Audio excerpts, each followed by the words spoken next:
श्री शिवाय नमस्तुभ्यम। हर हर महादेव। जय भोलेनाथ। आप सभी पर भगवान शिव और देवी पार्वती की कृपा सदा सर्वदा बनी रहे। इससे पहले के अध्याय में आपने देवी पार्वती के जन्म की कथा सुनी थी। देवी पार्वती अब अपने पिता के यहाँ पल पल बढ़ रही हैं और भगवान शिव को पति रूप में प्राप्त करने के लिए उन्हें कठिन तपस्या भी प्रारंभ कर दी है। किस प्रकार उनने कठिन तपस्या प्रारंभ करी है, किस प्रकार भगवान शिव ने उन्हें साक्षात दर्शन दिए। और जब भोलेनाथ देवी सती के विरह में बहुत व्याकुल हो गए थे, तब वे कठिन तपस्या में अपनी साधना में लीन हो गए थे। उनकी तपस्या भंग करने के लिए देवतागण उनके पास पहुंचे और उनसे देवी पार्वती के साथ विवाह करने का प्रस्ताव रखा। साथ ही उन्होंने कामदेव को भी भोलेनाथ की तपस्या भंग करने के लिए भेजा, किंतु कामदेव भी वहां भगवान शिव के क्रोध से भस्म हो गए। ये सारा वृत्तांत आपको इसी कथा में सुनाया जाएगा, इसलिए हो सके तो आज आप पूरी कथा जरूर सुनिएगा। श्री ब्रह्मा जी कहते हैं, हे नारद, हेमरान की पुत्री लोक पूजित सती स्वरूपा पार्वती हिमालय के घर में रहकर बढ़ने लगी। जब उनकी अवस्था 8 वर्ष की हो गई, तब सती के विरह से शंभु को जन्म का समाचार प्राप्त हुआ। हे मुने, उस अद्भुत बालिका पार्वती को हृदय में रखकर वे मनी मन बड़े आनंद का अनुभव करने लगे। इसी बीच में लौकिक गति का आश्रय लेकर शंभु ने अपने मन को एकार करने के लिए तपस्या करने का विचार किया।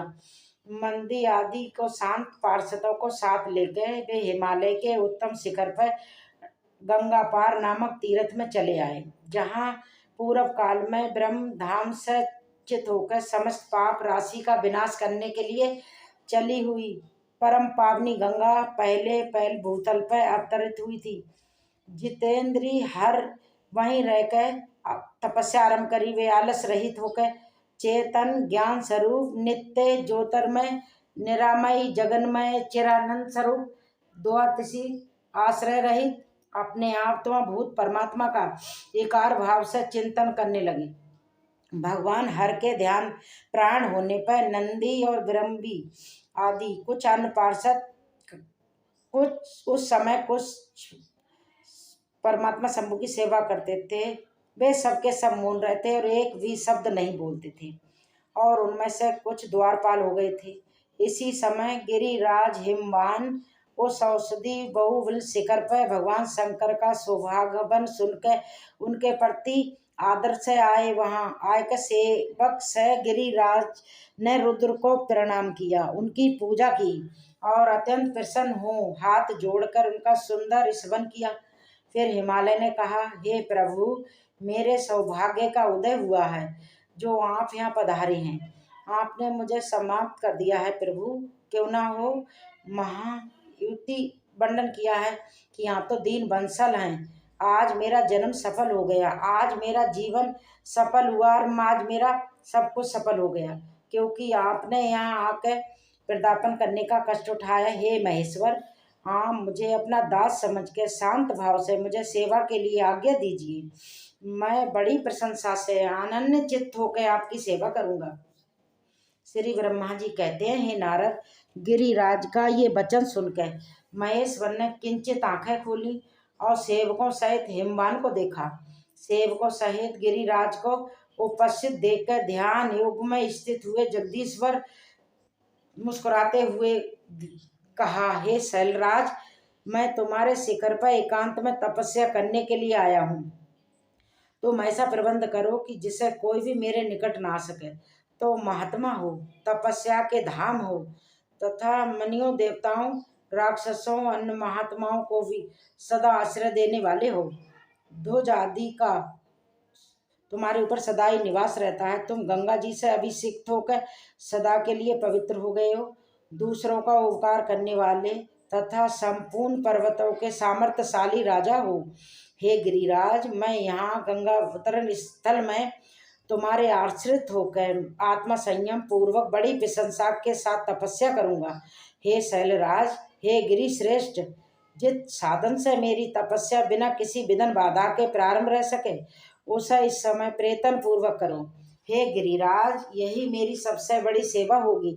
तुम अपने घर जाओ और मैंने जो कुछ भी कहा है उसका उत्तम प्रीति सहित यत्न पूर्वक कीर्तन करो। श्री ब्रह्मा जी कहते हैं, हे नारद, ऐसा कहकर सृष्टिकर्ता जगदीश्वर भगवान शंभु मौन हो गए। उस समय गिरिराज ने शंभु से प्रेम पूर्वक बात कही, हे जगन्नाथ, हे परमेश्वर, आज मैंने अपने प्रदेश में स्थित हुए आपका स्वागत पूर्वक पूजन किया है। यही मेरे लिए महान सौभाग्य की बात है। अब आपसे क्या प्रार्थना करूं? हे महेश्वर, कितने ही देवता बड़े बड़े यतन का आश्रय लेकर महान तपस्या करके भी आपको प्राप्त नहीं करवाते, वे ही यहाँ स्वयं उपस्थित हो गए। मुझसे बढ़कर श्रेष्ठ सौभाग्यशाली और पुण्यात्मा और दूसरा कोई नहीं है, क्योंकि यहाँ मेरे पृष्ठभाग पर तपस्या करने के लिए उपस्थित हुए हैं। हे परमेश्वर, आज मैं अपने को देवराज इंद्र से भी अधिक भाग्यवान मान रहा हूँ, क्योंकि सेवकों सहित आपने यहाँ आकर मुझे अनुग्रह का भागी बना दिया है। हे देवेश, आप स्वतंत्र हैं, यहाँ बिना किसी विघ्न बाधा के उत्तम तपस्या कीजिए। प्रभु, मैं आपका दास हूँ, अतः सदा आपकी आज्ञा का अनुसार सेवा करूँगा। श्री ब्रह्मा जी कहते हैं, हे नारद, ऐसा कहकर गिरिराज हिमालय तुरंत अपने घर को लौट आए। उन्होंने घर आके अपनी प्रिया मैना को बड़े आदर से वो सारा वृतांत कह सुनाया। तत्पश्चात शैलराज ने साथ जाने वाले परिजनों समस्त सेवक गणों को बुलाकर उन्हें भी ठीक ठीक समझाए। हिमालय बोले, आज से कोई भी गंगा अवतरण नामक स्थान पर जो मेरे पृष्ठभाग में ही है, मेरी आज्ञा मानकर वहाँ कोई नहीं जाएगा। ये मैं सच्ची बात कहता हूँ। यदि कोई वहाँ जाएगा तो उस माँ दुष्ट को मैं विशेष दंड दूंगा। हे मुने, इस प्रकार अपने समस्त गणों को शीघ्र ही नियंत्रण करके इमरान ने विघ्न निवारण के लिए सुंदर सुंदर कीर्तन किया। मैं तुम्हें बताता हूँ, ध्यान पूर्वक सुनो। श्री ब्रह्मा जी कहते हैं, हे नारद, परतंत्र शैलराज हिमालय उत्तम फल फूल लेकर अपनी पुत्री के साथ हर्ष पूर्वक भगवान हर के समीप गए। वहां जाकर उन्होंने ध्यान प्रायण त्रिलोकीनाथ शिव को प्रणाम किया और अपनी अद्भुत कन्या काली को हृदय से उनकी सेवा में अर्पित कर दिया। फल फूल आदि सारी सामग्री उनके सामने रख के पुत्री को आगे करके शैलराज ने शंभु से कहा, हे भगवान, मेरी पुत्री यहाँ भगवान चंद्रशेखर की सेवा करने के लिए उत्सुक है, अतः आपकी आराधना के इच्छा से आपके सामने लाया हूँ। ये अपनी दो सखियों के साथ सदा शंकर की सेवा मंगल रहेगी। हे नाथ, अगर आपका मुझ पर अनुग्रह है तो इस कन्या को सेवा के लिए आज्ञा दीजिए। तब भगवान शंकर ने उस परम मनोहर काम रूपनी कन्या को देख कर आंखें मूंद ली और अपने त्रिगुणा अविनाशी परम तत्व महेश उत्तम रूप का ध्यान किया। उस समय सर्वेश्वर और सर्वव्यापी जगज्योतधारी वेदांत चदा कला विभूषण शंभु उत्तम आसन पर बैठकर नेत्र बंद कर बैठ गए, ध्यान में हिलक गए। ये देख कर हिमालय ने मस्तक झुकाकर पुनः उनके चरणों में प्रणाम किया। तब भी उनकी दीनता नहीं थी, तब भी वे उस समय संशय में पड़ गए, ना जाने भगवान मेरी प्रार्थना को स्वीकार करेंगे भी या नहीं। श्री श्रेष्ठ गिरिराज यमराज ने जगत के मात्र बंधु भगवान शिव से एक इस प्रकार कहा, हे देवादिदेव, हे महादेव, हे करुणागर, हे शंकर, हे विभु, मैं आपके शरण में आया हूँ। आंखें खोलकर मेरी ओर देखिए प्रभु। हे शिव, हे सर्व शिव, जगत को आनंद प्रदान करने वाले प्रभु, हे महादेव, आप तो संपूर्ण आपत्तियों का निवारण करने वाले हैं। मैं आपको प्रणाम करता हूँ। हे स्वामी, हे प्रभु, मैं अपनी इस पुत्री के साथ प्रतिदिन आपके दर्शन करने के लिए आऊँगा, इसके लिए आदेश दीजिए। उनकी यह बात सुनकर देवादिदेव महेश्वर ने आंखें खोलकर ध्यान छोड़ दिया और फिर कुछ सोच विचार करके कहने लगे, हे गिरिराज, तुम अपनी इस कुमारी कन्या को घर में रख के नित्य मेरे दर्शन को आ सकते हो, अन्यथा मेरा दर्शन नहीं हो सकता। महेश्वर की ऐसी बात सुनकर शिवा के पिता हैं इमरान मस्तक झुकाकर भगवान शिव से बोले, हे प्रभु, ये तो बताइए कि इस किस कारण से मैं आपके क्या कन्या के साथ दर्शन को नहीं आ सकता? ये क्या आपकी सेवा के योग्य नहीं है? फिर इसे नहीं लाने का क्या कारण है? ये मेरी समझ में नहीं आता प्रभु। ये सुनकर भगवान शंभु हंसने लगे। और विशेष था दुष्ट योगियों को लोकाचार का दर्शन कराते हुए वे हिमालय से बोले, हे शैलराज, ये कुमारी सुंदर गति सुशोभित तन मन की चंद्रमुखी और शिव लक्षणों से संपन्न है और इसीलिए इसे मेरे समीप तुम्हें नहीं लाना चाहिए। इसके लिए मैं तुम्हें बारंबार रोकता हूँ। वेद के पारंगत विद्वान ने नारी को माया रूपनी कहा है। विशेष था युक्ति तपस्वी जनों के तप में विघ्न डालने वाली होती है। हे गिरिश्रेष्ठ, मैं तपस्वी योगी और सदा माया से निर्णित रहने वाला हूँ। फिर मुझे भला ऐसी युक्ति स्त्री से क्या प्रयोजन है? तपस्वियों के श्रेष्ठ आश्रय हिमालय, इसलिए फिर तुम्हें ऐसी बात नहीं कहनी चाहिए, क्योंकि तुम वेदों धर्म में प्रवीण, ज्ञानों में श्रेष्ठ और विद्वान हो। हे अचल राज, स्त्री के संशय मन में शीघ्र ही वासना उत्पन्न हो जाती है, उससे भ्रष्ट नष्ट होता है। वैराग्य न होने से पुरुष उत्तम तपस्या से भ्रष्ट हो जाता है। इसलिए हे शैल, तपस्वी को स्त्रियों को संग नहीं करना चाहिए, क्योंकि स्त्री महाभिषेक वासना की जड़ और ज्ञान वैराग्य का विनाश करने वाली होती है। श्री ब्रह्मा जी कहते हैं, हे नारद, इस तरह की बहुत सी बातें कह कर महायोग शिरोमणि भगवान महेश्वर मौन हो गए। देवर्षि शंभु का ये निरामय निष्ठुर वचन सुनकर काली के पिता हिमवान चकित कुछ व्याकुल होकर मौन हो गए। तपस्वी शिव की कही भी बात सुनकर गिरिराज हिमवान को चकित हुआ जान के भगवानी पार्वती उस समय भगवान शिव को प्रणाम करके वचन से बोली। देवी पार्वती कहने लगी, हे योगिन, आपने तपस्वी होकर गिरिराज से क्या बात कह डाली? हे प्रभु, आप ज्ञान विशारद हैं, तब भी आप अपनी बात का उत्तर मुझसे सुनिए। हे शंभु, आप शक्ति से संपन्न होकर बड़ा भारी तप करते हैं और शक्ति के कारण यहाँ महात्मा को तपस्या करने का विचार हुआ है। सभी कर्मों को करने की जो वो शक्ति है उसे प्रकृति जानना चाहिए। प्रकृति से ही सबकी सृष्टि, पालन और संहार होते हैं। हे भगवान, आप कौन हैं और सूक्ष्म प्रथम क्या है, इसका विचार कीजिए। प्रकृति के बिना लिंग रूपी महेश्वर कैसे हो सकते हैं? आप सदा प्राणियों के लिए जो अर्चनीय, वंदनीय और चिंतनीय हैं, वो प्रकृति के ही कारण है। इस बात को हृदय से विचार करके ही जो कहना हो वो सब कहिए। श्री ब्रह्मा जी कहते हैं, हे नारद, पार्वती जी के इस वचन को सुनकर मैं भी लीला करने में लगे हुए प्रसन्नचित महेश्वर हंस के बोले।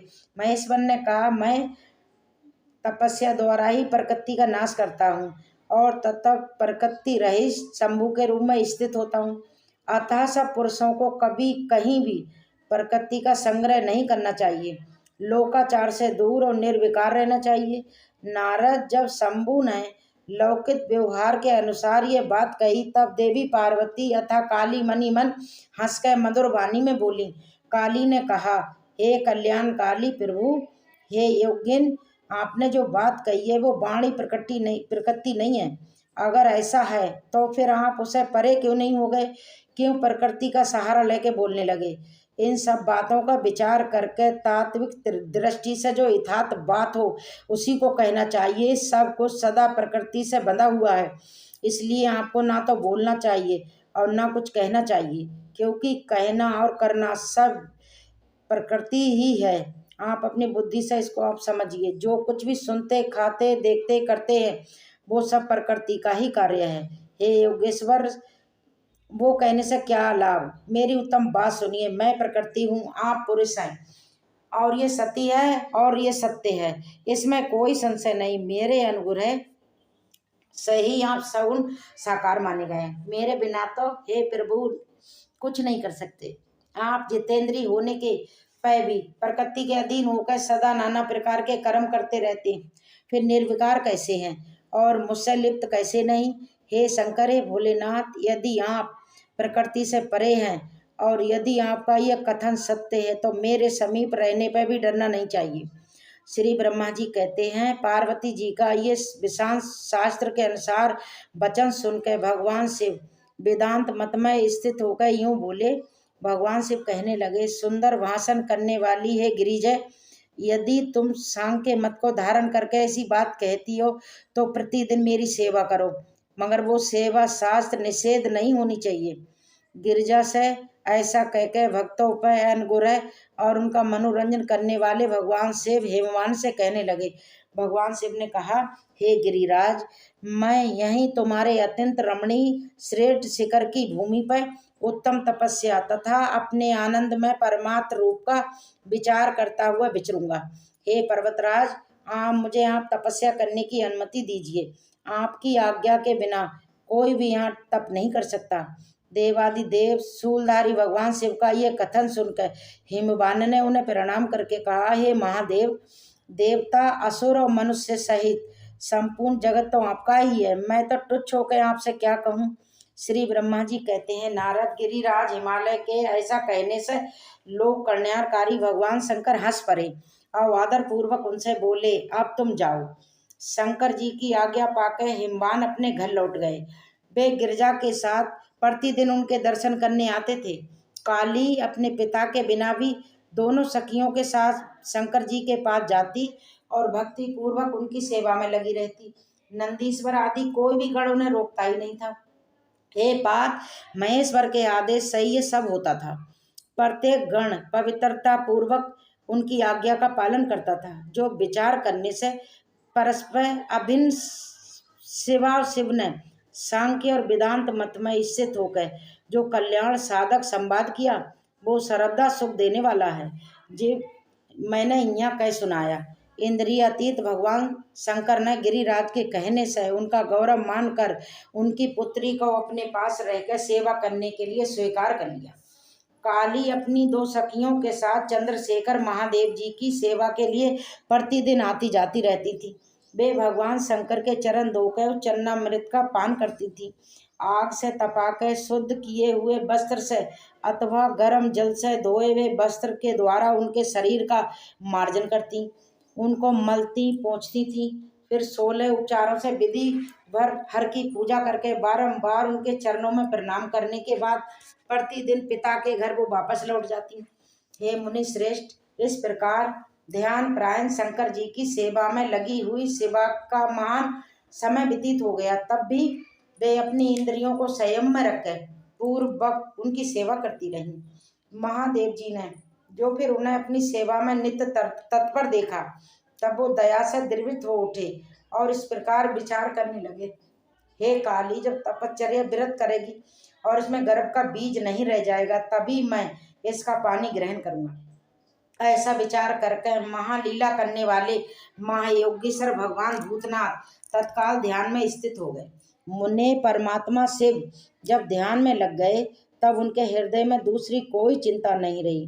काली प्रतिदिन महात्मा शिव के रूप का निरंतर चिंतन करती उत्तम भक्ति भाव से उनकी सेवा में लगी रहती। ध्यान प्रायण भगवान हर शुद्ध भाव से वहां रहती हुई काली को नित्य देखते थे, फिर भी पूर्व चिंता को भुला के उन्हें देखते भी नहीं देखते थे। इसे बीच में इंद्र आदि देवताओं तथा मुनियों ने ब्रह्मा जी की आज्ञा से कामदेव को वहां आदर पूर्वक भेजा। वे काम की प्रेरणा से काली का रुद्र के साथ सहयोग कराना चाहती थी। उनका ऐसा करने से कारण ये था कि महापराक्रमी तारकासुर से भी बहुत पीड़ित थे और शंकर जी से किसी प्रकार महान बलवान पुत्र की उत्पत्ति चाहते थे। तब कामदेव ने वहां पहुंचकर अपनी सभी उपायों का प्रयोग किया, परंतु महादेव की मन में तनिक भी शोक नहीं हुआ। उल्टे उन्होंने कामदेव को जला के भस्म कर दिया। हे मुने, तब सती पार्वती ने भी गर्भ रहित होकर उनकी आज्ञा से बहुत बड़ी तपस्या करके शिव को पति रूप में प्राप्त किया। फिर वे पार्वती और परमेश्वर परस्पर अत्यंत प्रेम से प्रशंसा पूर्वक रहने लगे। उन दोनों ने परोपकार में तत्पर रहकर देवताओं को महान कार्य सिद्ध किया। श्री सूत जी कहते हैं, नारद जी के पूछने पर देवी पार्वती के विवाह के विस्तृत प्रसंग को उपस्थित करते हुए श्री ब्रह्मा जी ने ताड़कासुर की उत्पत्ति, उसकी मनवांछित फल प्राप्त करने के लिए देवता असुर सबको जीत कर स्वयं इंद्र पद पर प्रतिष्ठित हो जाने की कथा सुनाई। तत्पश्चात ब्रह्मा जी ने कहा, ताड़कासुर तीनों लोगों को अपने वश में कर जब स्वयं इंद्र हो गया, तब उसके समान दूसरा कोई शासक नहीं रह गया।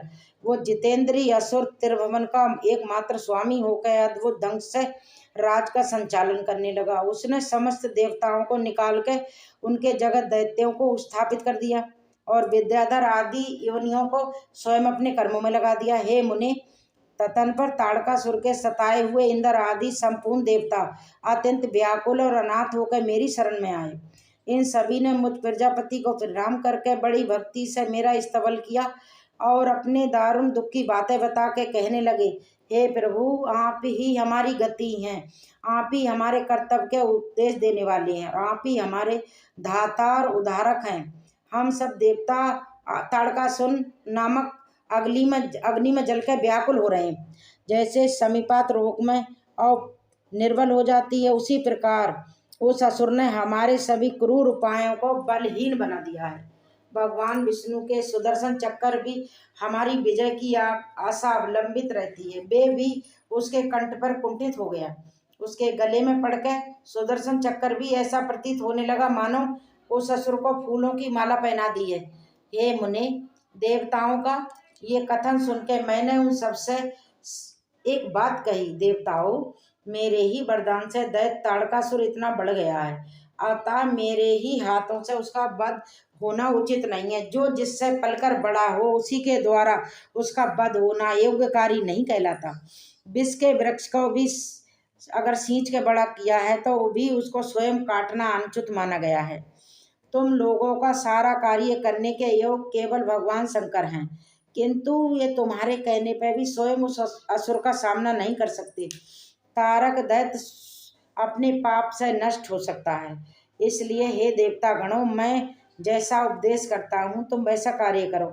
मेरे वर के प्रभाव से न मैं ताड़कासुर का वध कर सकता हूँ, न भगवान विष्णु कर सकते हैं और न ही भगवान शंकर उसका वध कर सकते हैं। दूसरा कोई वीर पुरुष, सारे देवता मिलकर भी उसे नहीं मार सकते। ये मैं बिल्कुल सत्य कह रहा हूँ। देवताओं, यदि शिव जी के वीर्य से कोई उत्पन्न हो तो वही उस दैत्य का वध कर सकता है, दूसरा कोई नहीं। हे सुरेश गण, इसके लिए जो उपाय मैं बतलाता हूँ वो करो। महादेव जी की कृपा से वो उपाय अचूक सिद्ध होगा। पूर्व काल में जिस दक्ष कन्या सती ने दक्ष के यज्ञ में अपने शरीर को त्याग दिया था, वही इस समय हिमालय पत्नी मेनका के गर्भ से उत्पन्न हुई है। ये बात तुम्हें भी विदित है। महादेव जी इस कन्या का पानी ग्रहण जरूर करेंगे। तुम देवताओं स्वयं भी इनके लिए प्रयास करो। अपने प्रयासों से ऐसा उद्योग करो कि भगवान शिव और मेनका कुमारी का सहयोग हो सके। गिरिराज की पुत्री वे पार्वती इस समय युगावस्था में प्रवेश कर चुकी हैं और हिमालय पर तपस्या में लगी हुई महादेव तपस्या की सेवा करती हैं। अपने पिता हेमवान के कहने से काली सेवा अपने 2 सखियों के साथ ध्यान प्रायण करने से शिव की सग्रह सेवा करती हैं। तीनों लोकों में सबसे अधिक सुंदरी देवी पार्वती शिव जी के सामने रहकर प्रतिदिन उनकी पूजा करती हैं। फिर भी वे ध्यान मगन महेश्वर मन से भी ध्यान में नहीं आते, अर्थात ध्यान भंग करके पार्वती जी की ओर देखने का विचार भी मन में नहीं लाते। देवताओं, चंद्रशेखर काली को अपनी भारिया बनाने की इच्छा करे, वैसा ही प्रयास तुम शीघ्र ही करो। मैं उस दैत्य के स्थान पे जाकर ताड़कासुर को बुरे हट से हटाने की चेष्टा करूंगा, अतः तुम अपने अपने स्थानों पर जाओ। हे नारद, देवताओं से ऐसा कहकर मैं शीघ्र ही ताड़कासुर से मिला और बड़े प्रेम से बुलाकर उससे इस प्रकार कहा, हे तारक, ये स्वर्ग हमारे तेज का सार्थक है, तो परंतु तुम यहाँ राज्य का पालन करो जिसके लिए तुमने उत्तम तपस्या की थी, उससे अधिक चाहने लगे हो। मैंने तुम्हें इसे छोटा ही वर दिया था, स्वर्ग का राज तो मैंने कदापि तुम्हें नहीं दिया था, इसलिए तुम स्वर्ग को छोड़ के पृथ्वी लोक पर राज्य करो। हे असुर श्रेष्ठ, देवताओं के योग जितने भी वही सुलभ होंगे, इसमें अन्यथा विचार करने की कोई आवश्यकता नहीं है। ऐसा कहकर उस असुर को समझाने के बाद में शिवा और शिव का सिमरन करके वहां से अंतर ध्यान हो गया। ताड़कासुर भी स्वर्ग को छोड़कर पृथ्वी पे आ गया और सोनितपुर में रहने वाले राज करने लगा। फिर सब देवता भी मेरी बात सुनकर मुझे प्रणाम करके देवराज इंद्र के साथ प्रशंसा पूर्वक बड़े ही सावधानी के साथ इंद्र लोक में गए। वहां जाके परस्पर मिलकर आपस में सलाह करके वे सब देवता देवराज इंद्र से प्रेम पूर्वक कहने लगे, हे भगवान, शिव जी की सेवा में जैसी भी काम मूलक रुचि हो वैसा ब्रह्मा जी का बताया हुआ सारा प्रयास आपको करना चाहिए। इस प्रकार देवराज इंद्र से संपूर्ण वृतांत सुनकर वे देवता प्रशंसा पूर्वक सब और अपने अपने स्थान पर चले गए। श्री ब्रह्मा जी कहते हैं, हे नारद, देवताओं के चले जाने पर दुरात्मा दर्द से पीड़ित हुए देवराज इंद्र ने काम देख कर सुमरन किया। कामदेव तत्काल वहां पहुंचे। तब देवराज इंद्र ने मित्रता का धर्म बताते हुए कामदेव से कहा, हे मित्र, काल प्रसाद मुझ पर दुखा पड़ा है, उसे तुम्हारे बिना कोई दूर नहीं कर सकता। दाता की परीक्षा, सूरवीर की परीक्षा रणभूमि में, मित्र की परीक्षा विपत्ति काल में, और स्त्रियों की कुल की परीक्षा पति के असमर्थ होने पर होती है। अतः हे तात, संकट पड़ने पर विनय की परीक्षा होती है, और पर्वत में और उत्तम स्नेह की अन्यथा नहीं होती। ये मैंने एकदम सच्ची बात कही है। हे मित्रवर, इस समय मुझ पर जो विपत्ति आई है उसका निवारण दूसरे किसी से नहीं हो सकता। अतः आज तुम्हारी परीक्षा हो जाएगी। ये कार्य केवल मेरा ही है और मुझे ही सुख देने वाला है। ऐसी बात नहीं है कि ये तो समस्त देवता आदि का कार्य है, इसमें कोई संशय नहीं है। देवराज की बात सुनकर कामदेव मुस्कुराए और प्रेम पूर्वक गंधर्ववाणी में कहने लगे, देवराज, आप ऐसी बातें क्यों कहते हो? मैं आपको उत्तर नहीं दे रहा हूँ, केवल आवश्यक निवेदन कर रहा हूँ। इस लोक में कौन उपकारी मित्र है और कौन बनावटी, ये केवल स्वयं देखने की वस्तु है, कहने की नहीं। जो संकट के समय बहुत बहुत बातें करता है वो काम क्या करेगा? फिर भी महाराज, हे प्रभु, मैं कुछ कहता हूँ, उसे सुनिए। हे मित्र, जो आपके इंद्रप्रस्थ को छीनने के लिए दारुण तपस्या कर रहा है, उस शत्रु को मैं सर्वदा तपस्या से भ्रष्ट कर दूंगा। जो काम जिससे पूरा हो सके बुद्धिमान पुरुष उसे उसी काम में लगाए। मेरे योग्य जो भी कार्य हो मैं सब आप मेरे जुम्मे कीजिए। श्री ब्रह्मा जी कहते हैं, कामदेव का ये कथन सुनकर देवराज इंद्र बड़े प्रसन्न हुए। वे कामनियों को सुख देने वाले, काम को प्रणाम करने वाले उसे इस प्रकार कहने लगे, हे मनोभव, मैंने अपने मन में जिस कार्य को पूर्ण करने का उद्देश्य रखा है उसे सिद्ध करने में केवल तुम ही समर्थ हो। दूसरे किसी से उस कार्य का होना संभव ही नहीं है। हे मित्रवर, हे मनोहर काम, जिसके लिए आज तुम्हारे सहयोग की अपेक्षा हुई है, अब उसे ठीक ठाक बता रहा हूँ, सुनो। ताड़क नाम से प्रसिद्ध महान दैत्य है, वो ब्रह्मा जी का अद्भुत वरदान पाकर अजय हो गया है और सभी को दुख दे रहा है। वो सारे संसार को पीड़ा दे रहा है। उसके द्वारा बारंबार धर्म का नाश हुआ है। उससे समस्त देवता और समस्त बड़े दुखी हैं। संपूर्ण देवताओं ने पहले उसके साथ अपनी पूरी शक्ति लगाकर यज्ञ किया था, फिर उसके ऊपर से सबकी अस्त्र शस्त्र निष्फल हो गए। जल के स्वामी वरुण का पास टूट गया। श्री हरि का सुदर्शन चक्कर भी वहां सफल नहीं हो पाया। श्री विष्णु ने उसके कंठ पर चक्कर चलाया, किंतु वो वहां कुंठित हो गया।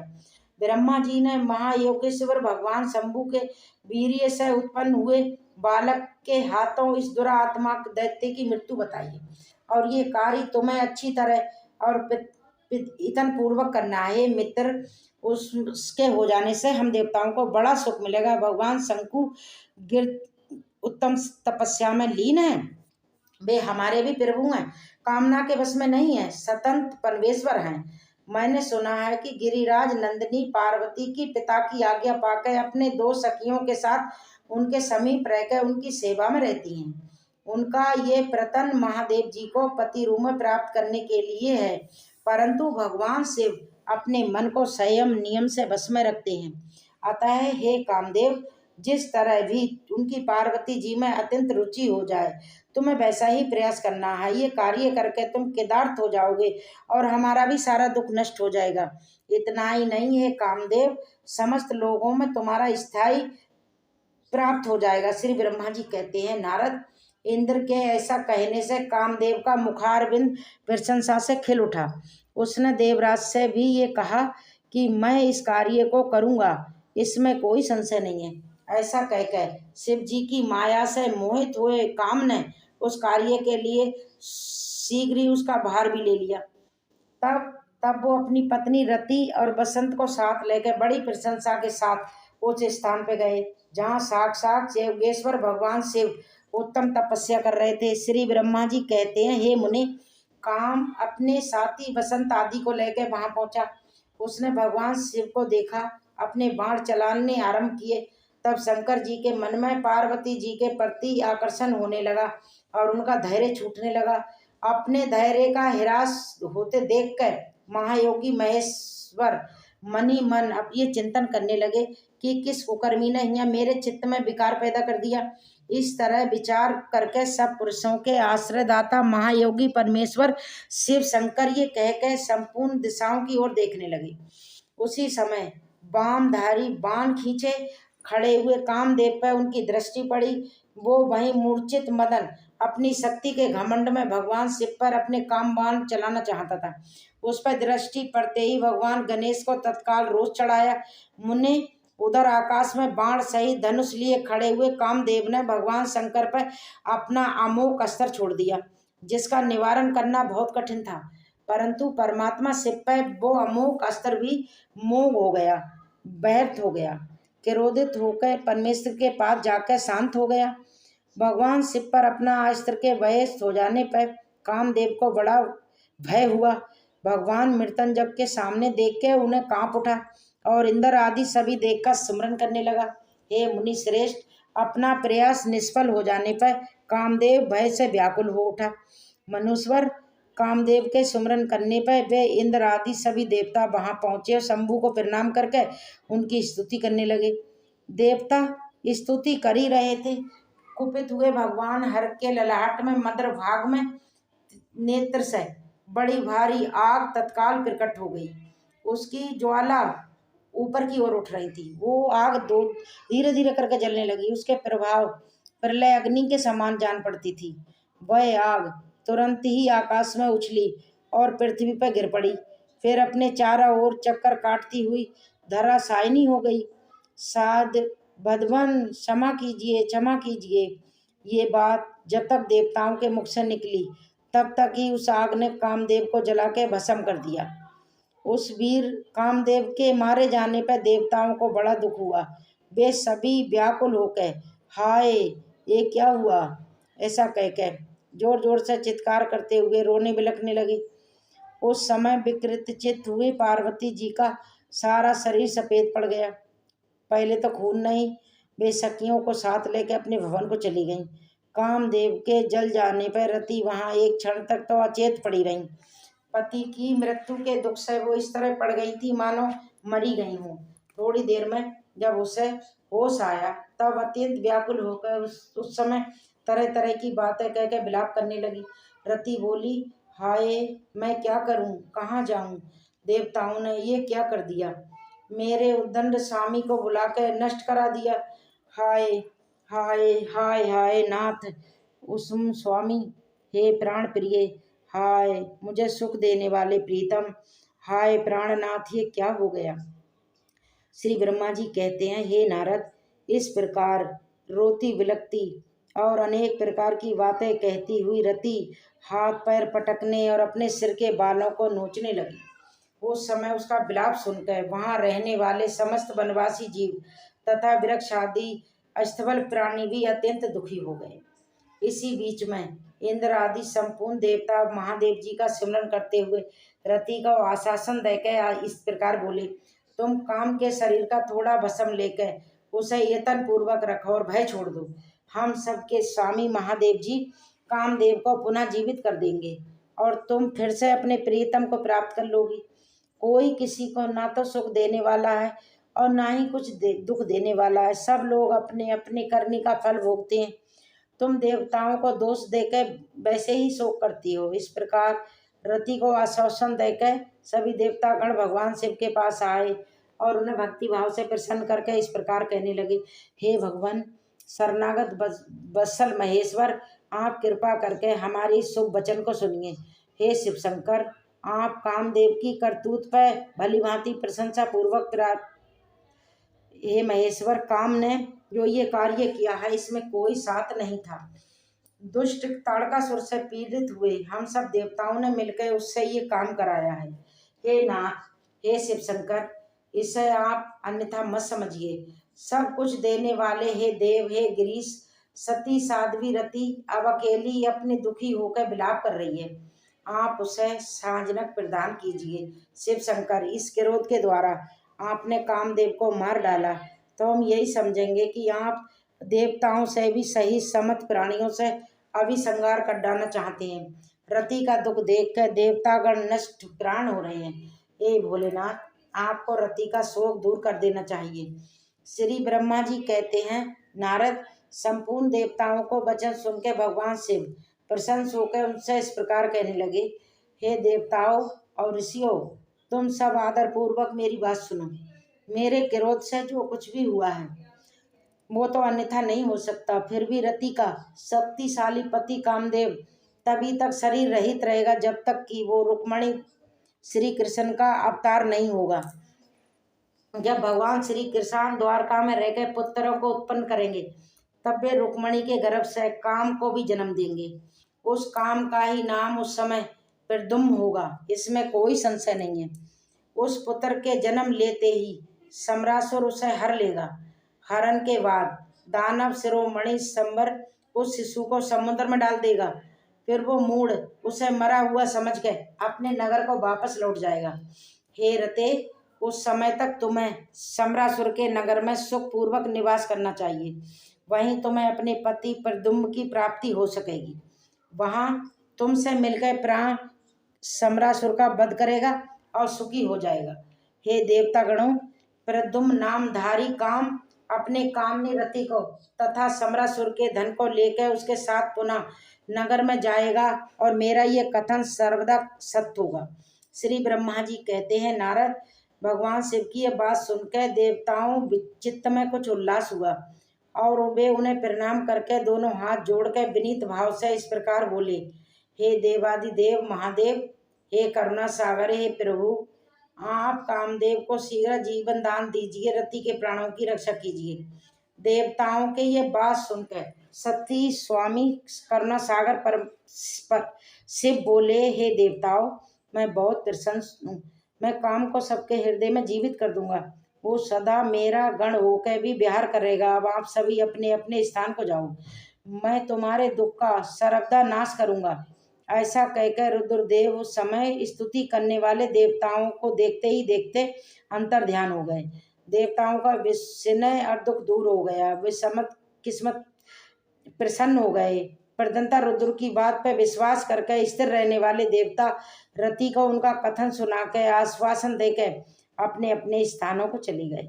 हे मुनीश्वर, प्राण पत्नी रतिनी सबर नगर को चली गई तथा रुद्रदेव ने जो समय बताया था उसकी प्रतीक्षा करने लगी। श्री ब्रह्मा जी कहते हैं, हे नारद, जब भगवान रुद्र के तीसरे नेत्र से प्रकट हुई अग्नि ने कामदेव को शीघ्र ही जला के भस्म कर दिया, तब वो बिना किसी प्रयोजन के प्रज्वलित होकर और फैलने लगी। इससे चराचर प्राणों सहित तीनों लोकों में महान हाहाकार मच गया। हे तात, संपूर्ण देवता और ऋषि तुरंत मेरी शरण में आए। उनने सबके अत्यंत व्याकुल होकर मस्तक झुकाकर दोनों हाथ जोड़कर मुझे प्रणाम किया और मेरी स्तुति करके वो दुख निवेदन किया। वह सुनकर मैं भगवान शिव का स्मरण करके उसके हेतु का भली भांति विचार कर तीनों लोकों की रक्षा करने के लिए विनीत भाव से वहां पहुंच गया। वहां अग्नि ज्वाला माला से अत्यंत उद्दत जगत को जला देने वाली अग्नि तैयार थी, परंतु भगवान शिव की कृपा से प्राप्त हुए उत्तम तेज के द्वारा मैंने उसे तत्काल स्कंदित कर दिया। हे मुने, त्रिलोकी को दर्द करने की इच्छा रखने वाले इस क्रोध में अग्निमयी को मैंने ऐसे घोड़े के रूप में परिणत कर दिया जिसके मुंह से सौमिक ज्वाला प्रकट हो रही है। भगवान शिव की इच्छा से उस घोड़े वाले शरीर वाली अग्नि को लेकर मैं लोक हित के लिए समुद्र तट पर गया। हे मुने, मुझे आया देख कर समुद्र एक विदित पुरुष का धारण करके हाथ जोड़ खड़े हुए मेरे पास आया। मुझसे संपूर्ण लोकों के पिता महे की भली भांति विधिवत स्तुति वंदना करके सिंधु ने मुझसे प्रशंसा पूर्वक कहा। सागर से कहने लगा, हे सर्वेश्वर ब्राह्मण, आप यहाँ किस लिए पधारे हैं? मुझे अपने सेवक समझ के प्रीति पूर्वक कहिए। सागर की बात सुनकर भगवान शंकर का सिमरन करके और लोक हित का ध्यान रखते हुए मैंने उससे बड़ी प्रशंसा के साथ कहा, पात सुनो, तुम बड़े बुद्धिमान हो और संपूर्ण लोकों के हितकारी हो। मैं शिव जी की इच्छा से प्रेरित होकर प्रीति पूर्वक तुमसे कह रहा हूँ, ये भगवान महेश्वर का क्रोध है जो महान शक्तिशाली या शिव के रूप में उपस्थित है। ये कामदेव को दबित करके तुरंत जगत को भस्म करने के लिए तैयार हो गया था। ये देख पीड़ित हुए देवताओं की प्रार्थना से मैं संकेश्वर इच्छा वहां गया और इस अग्नि को उत्सर्जित कर दिया। फिर इसमें घोड़े का रूप धारण किया और इसे लेकर मैं यहाँ गया हूँ। हे जलाधार, अब मैं इस जगत पर दया करके तुम्हें यह आदेश दे रहा हूँ, तुम इस महेश्वर के क्रोध को, जो बालक का घोड़े का रूप धारण करके मुख से ज्वाला प्रकट करता हुआ खड़ा है, तुम प्रलय काल पर्यंत धारी करे रहो। हे सविरपते, जब मैं यहाँ आके वास करूँगा तब तुम भगवान शंकर के इस अद्भुत क्रोध को छोड़ देना। तुम्हारा जल प्रतिदिन इसका भोजन रहेगा, तुम इसे प्रयत्न पूर्वक इसे धारण करे रहना, ये तुम्हारी अनम जल राशि के अंदर न चला जाए। श्री ब्रह्मा जी कहते हैं, नारद, मेरी ऐसा कहने पर समुद्र ने रुद्र की क्रोध अग्नि रूप बड़वानी को धारण करना स्वीकार कर लिया, जो दूसरों के लिए कतई असंभव था। फिर वे वड़वा अग्नि समुद्र में प्रविष्ट हुई और ज्वाला मालाओं से विदीत होकर सागर की जल राशि का दहन करने लगी। हे मुने, इससे संतुष्ट चित्त होकर मैं अपने लोक को चला आया और वह दिव्य रूपधारी समुद्र मुझे प्रणाम करके अदृश्य हो गया। हे महामुने, रुद्र की उस क्रोध अग्नि के भय से छूट कर संपूर्ण जगत स्वस्थता का अनुभव करने लगा और फिर सभी देवतागण, सब मुनि भी सुखी हो गए। नारद जी कहने लगे, यह दय निधे मदन दहन आदंश दहन गिरिराज नंदिनी पार्वती देवी ने क्या किया? वे अपनी दोनों सखियों के साथ कहाँ चली गई, ये सब भी मुझे बताइए। ब्रह्मा जी ने कहा, भगवान शंकर के नेत्र से उत्पन्न हुई अग्नि जब कामदेव को जला दिया तब वहाँ महान अद्भुत शब्द प्रकट हुआ, जिससे सारा आकाश गूंज उठा। उस महान शब्द के साथ ही कामदेव को दर्द हुआ। देख के भयभीत और व्याकुल हुई पार्वती अपने दोनों सखियों के साथ अपने घर चली गईं। उस शब्द से परिवार सभी बड़े विषम में पड़ गए और वहां गई भी अन्न पुत्री का सिमरन करके उन्हें बड़ा भारी कलेश हुआ। इतने में ही पार्वती दूर से आती भी दिखाई दी और वे उस समय शंभु के विरह से रू रही थी।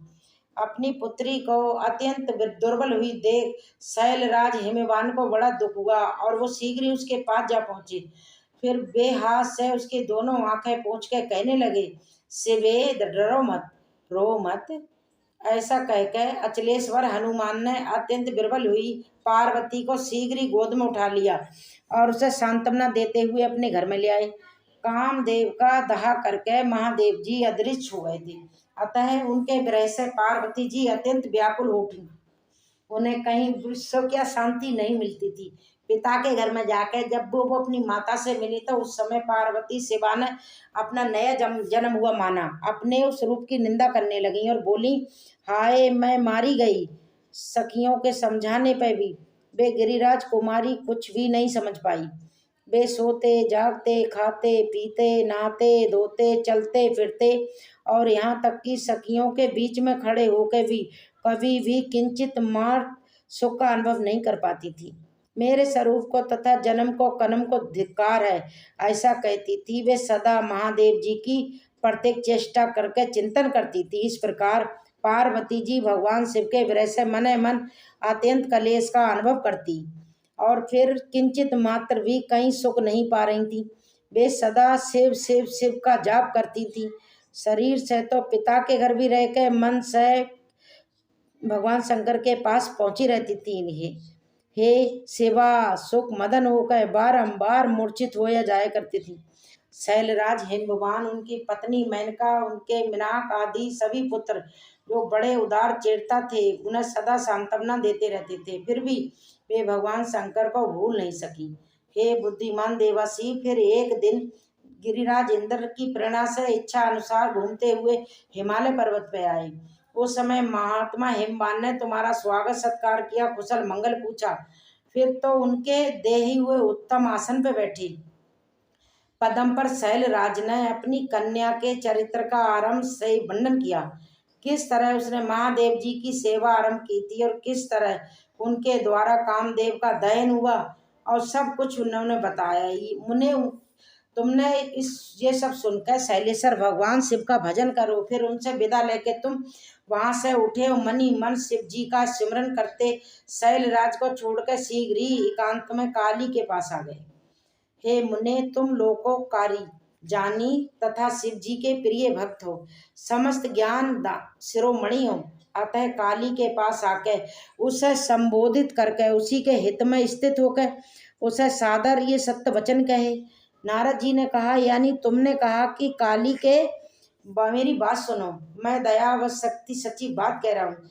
मेरा वचन तुम्हारे लिए सर्वदा हित का, निर्दोष और तथा उत्तम वस्तुओं को देने वाला होगा। तुमने यहाँ महादेव जी की सेवा अवश्य की थी, परंतु वो बिना तपस्या के गर्भयुक्त होकर की थी। दीनों पर अनुग्रह करने वाले शिव ने तुम्हारे उसी गर्भ को नष्ट किया है। हे देवी, तुम्हारे स्वामी महेश्वर विरत और महायोगी हैं। उन्होंने केवल कामदेव को जला के जो तुम्हें सब कुशल छोड़ दिया है, उसमें यही कारण है कि वे भगवान भक्त वत्सल हैं। अतः तुम उत्तम तपस्या में लीन होकर चिरकाल तक महेश्वर की आराधना करो। तपस्या से तुम्हारा संस्कार हो जाने पर रुद्रदेव तुम्हें अपनी धर्मनी बनाएंगे और तुम भी कभी उन कल्याणकारी शंभु का परित्याग नहीं करोगी। देवी, तुम हठ पूर्वक शिव जी को अपनाने का प्रयास करो। शिव जी के सिवा दूसरे किसी को अपना पति कहना स्वीकार मत करना। श्री ब्रह्मा जी कहते हैं, हे मुने, तुम्हारे ये बात सुनकर गिरिराज कुमारी काली कुछ उल्लसित होकर तुमसे हाथ जोड़कर प्रशंसा पूर्वक बोली। शिवा ने कहा, हे प्रभु, आप सर्वज्ञ तथा जगत के उपकार करने वाले हैं। हे मुने, मुझे रुद्रदेव की आराधना के लिए कोई मंत्र दीजिए। श्री ब्रह्मा जी कहते हैं, हे नारद, पार्वती का ये वचन सुनकर तुमने पंचाग शिव मंत्र अर्थात नमः शिवाय इस मंत्र का उन्हें विधि पूर्वक उपदेश किया। साथ ही उस मंत्र राज में श्रद्धा उत्पन्न करने के लिए तुमने उसका सबसे अधिक प्रभाव भी बताया। तब तुम कहने लगे कि देवी, इस मंत्र का परम अद्भुत प्रभाव सुनो। इसके श्रवण मात्र से भगवान शंकर प्रसन्न हो जाते हैं। ये मंत्र सभी मंत्रों का राजा और मनमांचित फलों को देने वाला है। भगवान शंकर को अत्यंत प्रिय है तथा साधक को भोग और मोक्ष देने में भी समर्थ है। हे सौभाग्यशालिनी, इस मंत्र का विधि पूर्वक जप करने से तुम्हारे द्वारा पूजित हुए भगवान शिव अवश्य शीघ्र तुम्हारी आंखों के सामने प्रकट हो जाएंगे। हे शिवे, संतोष आदि नियमों में तत्पर रहकर भगवान शिव के स्वरूप का चिंतन करती थी तुम पंचाक्षर मंत्र का जप करो। इससे आराध्य देव शिव शीघ्र ही संतुष्ट होंगे। हे साध्वी, इस तरह तपस्या करो। तपस्या से महेश्वर बस में हो सकते हैं। तपस्या से ही सभी को मनवांचित फल की प्राप्ति होती है, अन्यथा नहीं हो सकती। श्री ब्रह्मा जी कहते हैं, हे नारद, तुम भगवान शिव के प्रिय भक्त और इच्छा अनुसार विचरण करने वाले हो। तुमने काली से उपरीत बात कहकर देवताओं के हित में तत्पर होकर स्वर्गलोक को फिर प्रस्थान किया। तुम्हारी बात सुनकर उस समय पार्वती जी बड़ी प्रसन्न हुई, अर्थात काली बड़ी प्रसन्न हुई और वे परम मंत्र भी प्राप्त हो गया था। फिर जो कुछ भी घटित हुआ उसका संपूर्ण वृत्तांत अगले अध्याय में सुनेंगे। फिर उम्मीद है आपकी आज की कथा हर बार की तरह पसंद आएगी।